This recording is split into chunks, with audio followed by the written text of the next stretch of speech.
السلام علیکم ورحمۃ اللہ وبرکاتہ۔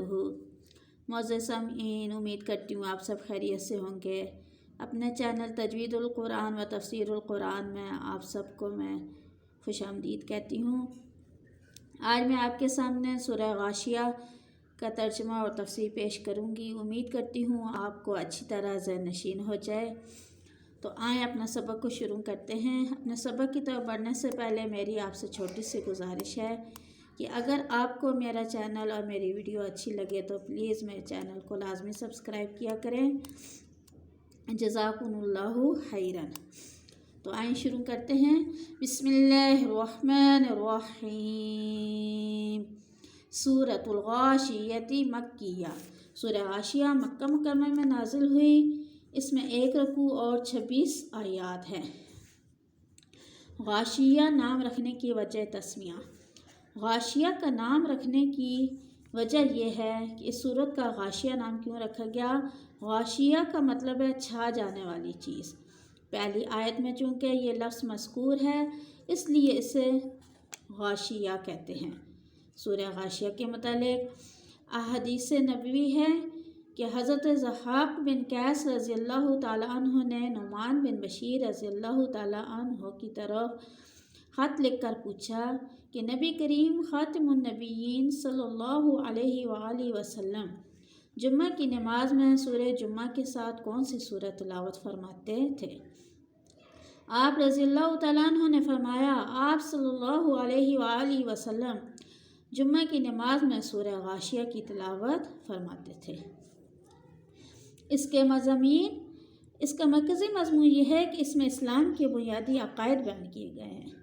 اس کے مضامین میں سے پہلا مضمون یہ ہے کہ قیامت کی ہولناکیاں، کفار کی بدبختیاں، نیکوکاروں کی خوشبختیاں بیان کی گئی ہیں۔ اہل جنت کے اوصاف، اہل جہنم کے احوال بیان کیے گئے ہیں۔ اس کا دوسرا مضمون یہ ہے کہ اللہ تعالیٰ کی قدرت وحدانیت، پہاڑ کی بلندی، آسمانوں کی رفعت اور زمین کو بچھانے کا تذکرہ کیا گیا ہے۔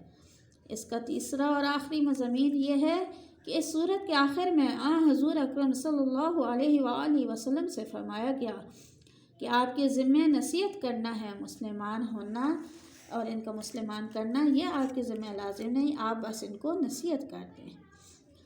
اب سورۃ الاعلیٰ ماقبل سورت کے ساتھ اس کی مناسبت یہ ہے کہ سورۃ الاعلیٰ میں جنت، جہنم، مسلمانوں اور کفار کے احوال بیان ہوئے، جبکہ سورۃ الغاشیہ میں تفصیل سے تذکرہ کیا گیا ہے۔ آئیں دیکھتے ہیں ترجمہ۔ بسم اللہ الرحمن الرحیم۔ حل کیا، اتاکا پہنچی تم تک، حدیث بات، غاشیہ چھپا لینے والے کی بات۔ حل اتاکا حدیث الغاشیہ، کیا تم تک پہنچی چھپا لینے والے کی بات ہے۔ غاشیہ کہتے ہیں چھپا لینے والی بات۔ اب غاشیہ سے مراد کیا ہے؟ قیامت ہے جو تمام مخلوق پر چھا جائے گی اور جس کا اثر سارے عالم پر محیط ہوگا۔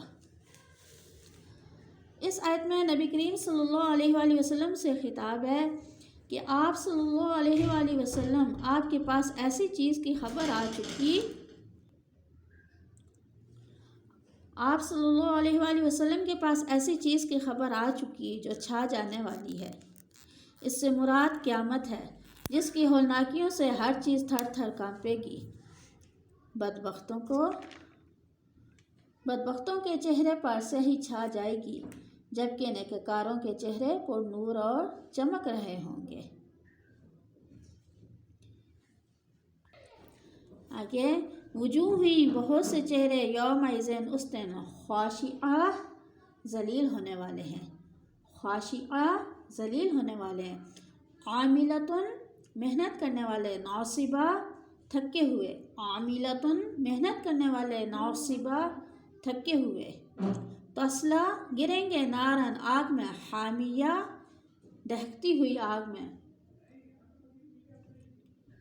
اب یہاں تک اس کی تفسیر دیکھ لیتے ہیں۔ عاملۃ ناصبہ، وجوہ یومئذ خاشعہ، یعنی آخرت میں مصیبتیں جھیلنے والے اور مصیبت جھیلنے کی وجہ سے جو ان کی حالت ہوگی تو بعضوں نے کہا ہے کہ عاملۃ ناصبۃ سے یا مراد دنیا کا حال مراد ہے، یعنی کتنے لوگ ہیں جو دنیا میں محنت کرتے کرتے تھک جاتے ہیں، مگر ان کی سب محنتیں طریق حق پر نہ ہونے کی وجہ سے سب اکارت ہیں، یہاں بھی تکلیفیں اٹھائیں اور وہاں بھی مصیبت میں رہے۔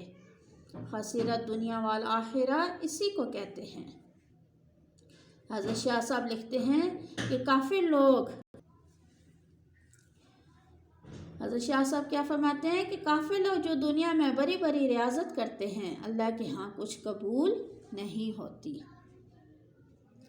حاشیہ ذلیل اور رسوا قیامت کا ذکر کرنے کے بعد ان احوال کا ذکر کیا جا رہا ہے جو قیامت کے دن پیش آئیں گے۔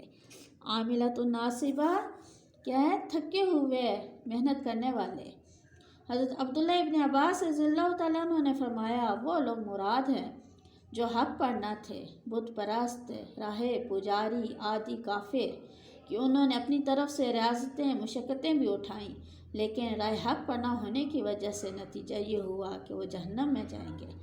جیسے سادھو لوگ کہ دنیا چھوڑ دے لذتوں سے منہ موڑ کر تکلیفیں اٹھاتے ہیں، مگر آخرت میں کوئی صلہ نہیں، بلکہ یہی اسی طرح جو اپنے پاس غلط تشریحات لکھنا اور ان کی آگے اشاعت کرنا اور ترویج کرتے ہیں وغیرہ، یہ سب کیا ہیں؟ بیکار رہیں گے، کیونکہ آخرت میں کامیابی کے دامن مصطفیٰ صلی اللہ علیہ وآلہ وسلم سے وابستگی ہے، دامن مصطفیٰ سے وابستگی ہے، اور یہ انہیں میسر نہیں۔ جس طرح بغیر روح کے جسم بیکار اور بغیر ایمان کے عبادت بیکار، اور اگر اس سے مراد آخرت کی مشقت لی جائے تو وہ ایسی مشقت کو اس لیے اٹھائیں گے کہ انہوں نے کفر کے مقابلے میں ایمان کو قبول نہ کیا۔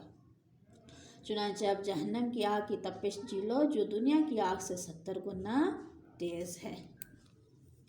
آگے ہے اب جہنمیوں کے کیا ہے؟ خوراک کے بارے میں بیان کیا جا رہا ہے۔ تسلا گریں گے نارن آگ میں، حامیہ دہکتی ہوئی، تسقا پلائی جائے گی، من عین چشمے، آنیہ کھولتے ہوئے چشمے، لیسا نہیں ہے لہم ان کے لیے طعام کھانا، الا مگر من ضریع کانٹے دار، لا یسمنو نہ موٹا کرے، ولا یغنی اور نہ کام آئے، من جوع بھوک میں۔ اب یہاں پر جہنمیوں کے احوال کو بیان کیا جا رہا ہے، یعنی جب دوزخ کی گرمی ان کے باطن میں سخت تشنگی پیدا کرے گی، جس طرح انسان دھوپ میں کھڑا رہے یا تپتے صحرا میں سفر کرے تو ان کی تپش سے، گرمی سے انسان کو پیاس لگتی ہے، اس کے اندر گرمائش آتی ہے جس کی وجہ سے اسے پیاس لگنا شروع ہو جاتی ہے۔ یہی حال دوزخیوں کا ہوگا کہ دوزخ کی گرمی اور تپش سے ان کے اندر کیا ہے؟ سخت پیاس کی شدت پیدا ہوگی، جس کی وجہ سے وہ بے اختیار پیاس پیاس پکاریں گے کہ شاید پانی پینے سے یہ تشنگی دور ہو۔ اس وقت ایک گرم کھولتے ہوئے چشمے کا پانی دیا جائے گا، الیاذ باللہ، جس کے پیتے ہی ہونٹ کباب ہو جائیں گے۔ جس طرح آگ میں کوئی چیز پکائی جاتی ہے، اس کی تپش سے پکتی ہے، اسی طرح وہ گرمی کی وجہ سے، دوزخ کی گرمی کی وجہ سے وہ جو پانی انہیں دیا جائے گا پینے کے لیے، اس کی تپش سے ان کے ہونٹ کیا ہے؟ کباب ہو جائیں گے، اور آنتیں ٹکڑے ٹکڑے ہو کر گر پڑیں گی۔ پھر ان کی دوبارہ یہی حالت شروع سے نئے سرے سے پوری شکل بنا دی جائے گی، پھر اسی طرح ان کو ہمیشہ عذاب رہے گا۔ استغفر اللہ، الیاذ باللہ۔ آگے ہے کہ لیس لہم طعام الا من ضریع، ضریع ایک خاردار درخت ہے دوزخ میں، جو تلخی میں ایلوس سے زیادہ اور بدبو میں مردار سے بدتر اور گرمی میں آگ سے بڑھ کر ہے۔ جب دوزخی بھوک کے عذاب سے جلائیں گے تو یہ چیز کھانے کو دی جائے گی۔ کھانے سے مقصود کیا ہوتا ہے؟ یا تو محض لذت حاصل کرنا ہوتا ہے، یا بدن کو موٹا کرنا، یا بھوک کو ہٹانا ہوتا ہے۔ کھانا تو اس لیے کھایا جاتا ہے، لیکن ضریع کے کھانے سے نہ ان کی بھوک ختم ہوگی، نہ انہیں کوئی لذت حاصل ہوگی، اور نہ ان کے جسم کو کوئی قوت ملے گی۔ لذت اور مزہ کی نفی تو اس کے نام سے ظاہر ہو رہی ہے، بس کوئی لذیذ اور مرغوب کھانا ان کو میسر نہ ہوگا۔ یہاں تک دوزخیوں کا حال تھا۔ اب آگے ان کے بالمقابل جنتیوں کا ذکر ہے۔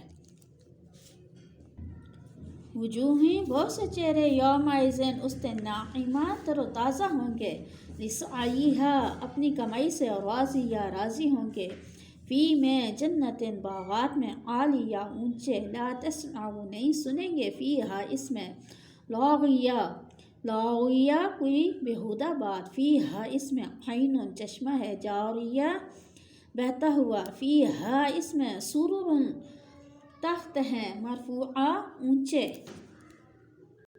وَأَكْوَابٌ موضوعہ، وَأَكْوَابٌ اور آبخورے، موضوعہ سامنے چنے ہوئے، وَنَمَارِقُ اور غالیچے، مصفوفہ برابر بچھے ہوئے، وَزَرَابِيُّ اور مخمل کے نہالچے، مبثوثہ جگہ جگہ پھیلے ہوئے۔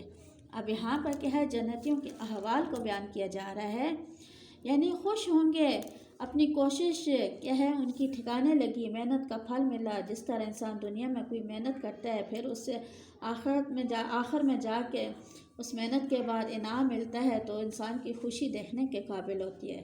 تو یہی حال جنتیوں کا ہوگا کہ ان کی خوشی ان کے چہروں سے کیا ہے، تر تازہ ہوں گے، ظاہر ہو رہی ہوگی۔ یہ کیوں ان کو ملی؟ کیونکہ وہ دنیا میں انہوں نے ریاستیں اٹھائیں، ایمان پر چلے، استقامت رہے۔ یہاں وہ کیا ہے، ان کو یہ ہوگا کہ کوئی کسی قسم کی وہ اللہ بات نہیں سنیں گے، نہ گالی گلوچ، نہ ذلت کی بات ہوگی۔ اور انہیں پینے کے لیے کیا ہے، ایک طرح کا چشمہ دیا جائے گا۔ یہ اور بعض لوگ کہتے ہیں کہ بہت سے چشمے کے ہیں بہہ رہے ہوں گے ان کے آس پاس۔ دنیا میں تو پیاس لگتی ہے تو پہلے تھوڑی سی مشقت اٹھانی پڑتی ہے، پانی تک چل کے جانا پڑتا ہے، لیکن جنت میں یہ حال ہوگا کہ جب بھی انہیں پیاس کی طلب ہوگی تو پاس ہی بہہ رہے ہوں گے چشمے، کہ انہیں اٹھ کے جانا بھی نہیں پڑے گا، کہ اس میں سے فوراً پانی پی لیں گے۔ اور آگے فرمایا کہ جب پینے کو جی چاہے گا تو دیر نہیں لگے گی، یعنی نہایت کرینے اور ترتیب سے بچھے ہوئے گاؤ تکیے ہوں گے کہ وہ ان پر آرام کر رہے ہوں گے، اور ہر جگہ جگہ وہ گاؤ تکیے لگے ہوں گے کہ جس وقت جہاں بھی چاہیں آرام کریں، اور ایک جگہ سے دوسری جگہ جانے کی تکلیف نہ اٹھائیں۔ پھر اب یہاں تک تو تھا، اب آگے اللہ تعالیٰ کی قدرت کو بیان کیا جا رہا ہے۔ کیا افلا ینظرون، کیا وہ نہیں دیکھتے، الی الابل اونٹوں کو، کیف خلقت کیسے ہم نے بنایا، والی السماء اور کیسے آسمانوں کو، کیف رفعت بلند کیا، والی الجبال اور پہاڑوں کو، کیف نصبت ہم نے گاڑ دیا، وَإِلَى الْأَرْضِ اور کیسے زمین کو، کیف وَإِلَى الْأَرْضِ اور زمین کو، کیف سُطِحَت کیسے ہم نے بچھا دیا۔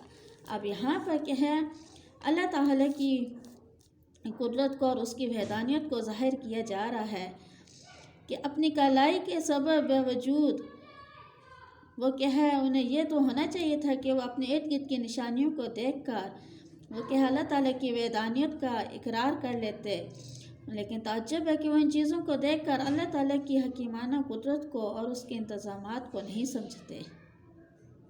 اب یہاں پر ان چار چیزوں کی تخصیص کیوں کی گئی، اونٹ کی، پہاڑ کی، آسمان کی اور زمین کی، کہ عرب کے لوگ اکثر جنگلوں میں چلتے پھرتے تھے، اس وقت ان کے سامنے یہی چار چیزیں ہوتی تھیں، سواری میں اونٹ، اوپر آسمان، نیچے زمین، ارد گرد پہاڑ، اس لیے انہی علامات میں غور کرنے کے لیے ارشاد ہوا۔